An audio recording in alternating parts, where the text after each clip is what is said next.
मैत्रीचा गैरफायदा घेऊन त्याने लग्नाची मागणी घातली। तिने लग्नास नकार दिल्याच्या रागातून तिच्या वडिलांना लाथाबुक्क्यांनी मारहाण केली। तू जर माझ्याशी लग्न केले नाही तर तुझ्या वडिलांचा पाय तोडून टाकतो, तुझ्यावर ब्लेडने वार करून ॲसिड टाकतो, अशी धमकी तरुणाने दिली आहे। याबाबत कात्रजमधील एका 21 वर्षाच्या तरुणीने भारती विद्यापीठ पोलीस ठाण्यात फिर्याद दिली आहे।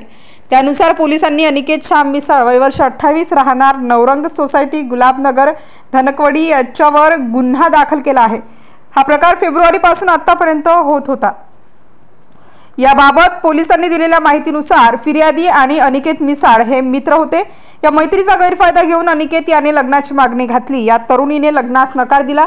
त्याचाच राग मनात धरून अनिकेत फिर्यादीच्या घरी गेला। तिच्या वडिलांना लाथाबुक्क्यांनी मारहाण केली।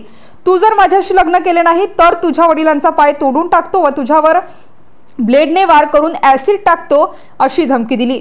तसेच त्याने मोबाईलमध्ये दोघांचे काढलेले खासगी व अश्लील फोटो व्हिडिओ व्हायरल करण्याची धमकी दिली। फिर्यादी यांनी त्याचा फोन ब्लॉक केला असता त्याने स्नॅपचॅट व इंस्टाग्राम या सोशल मीडिया ॲपवर फिर्यादीचा पाठलाग करून तिला शिवीगाळ केली। धमकीचे मेसेज पाठवत आहे। तसेच फिर्यादीचे नातेवाईकांना फोन करून फिर्यादीबद्दल खोटी माहिती देऊन फिर्यादीची बदनामी करीत आहेत। पोलीस उपनिरीक्षक भोसले तपास करीत आहेत।